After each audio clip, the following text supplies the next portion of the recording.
ఇప్పుడు ఆయన నిలబెట్టడంలో ఒక్క అర్జునుడు కాదు అలా నిలబడేది. గీత చదువుకుంటున్న వాళ్ళందరూ అటువంటి ధర్మక్షేత్రంలో, అటువంటి కురుక్షేత్రంలో నిలబడ్డవాళ్ళే. మనం అందరం కూడా రాగము ద్వేషము ప్రతి క్షణం.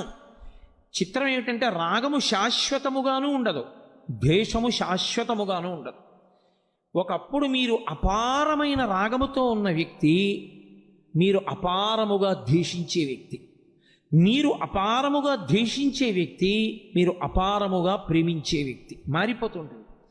ఇప్పుడు రాగము ద్వేషము మారడానికి వ్యక్తియా కారణము, మనస్సా కారణము? ఏది తనకి అనుకూలమో అది జరగకపోవడం చేత ద్వేషం వచ్చింది, ఏది తనకి అనుకూలము కాదో అది జరగడం వల్ల ద్వేషం వచ్చింది. ఇప్పుడు ఈ రాగద్వేషములు రెండూ పోవడానికి అవిద్య పోవాలి. ఈ అవిద్య పోవాలి అంటే అది